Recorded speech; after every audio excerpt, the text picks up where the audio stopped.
ये तो आपने सुना ही होगा कि कई लोगों ने चांद पर जमीन खरीद रखी है, लेकिन क्या आपको पता है कि चांद पर जमीन के रेट क्या है?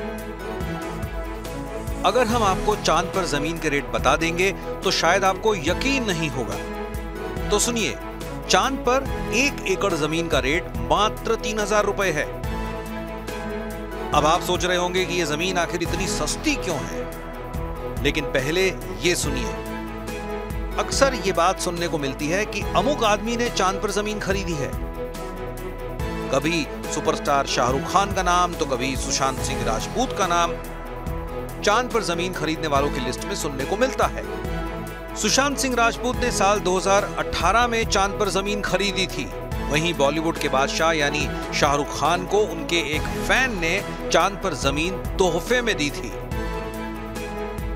lunarregistry.com के अनुसार चांद पर 1 एकड़ जमीन की कीमत 37.50 अमेरिकी डॉलर यानी करीब 3112 रुपए 52 पैसे है।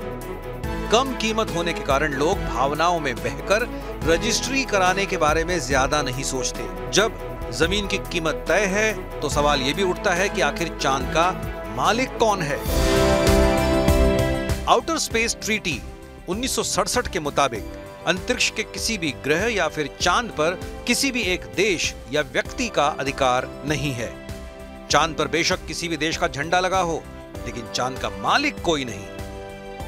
रिपोर्ट के मुताबिक लूना सोसाइटी इंटरनेशनल और इंटरनेशनल ल्यूनर लैंड्स रजिस्ट्री ऐसी कंपनी है जो चांद पर जमीन बेचने का दावा करती है। इन कंपनियों के द्वारा 2002 में ही हैदराबाद के राजीव बागड़ी और 2006 में बेंगलुरु के ललित मेहता ने भी चांद पर प्लॉट खरीदा था। इन लोगों का मानना है कि चांद पर आज नहीं तो कल जीवन तो बसना ही है। सुशांत ने चांद पर जमीन इंटरनेशनल ल्यूनर लैंड्स रजिस्ट्री से खरीदी थी। उनकी ये जमीन चांद के सी ऑफ मस्कोवी में है।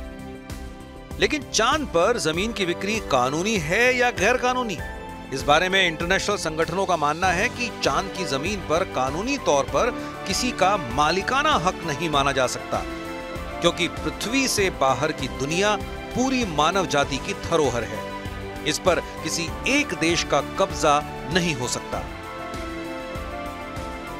1967 की आउटर स्पेस ट्रीटी के मुताबिक स्पेस में किसी भी ग्रह या उनके उपग्रहों पर किसी भी एक देश का या व्यक्ति का अधिकार नहीं हो सकता।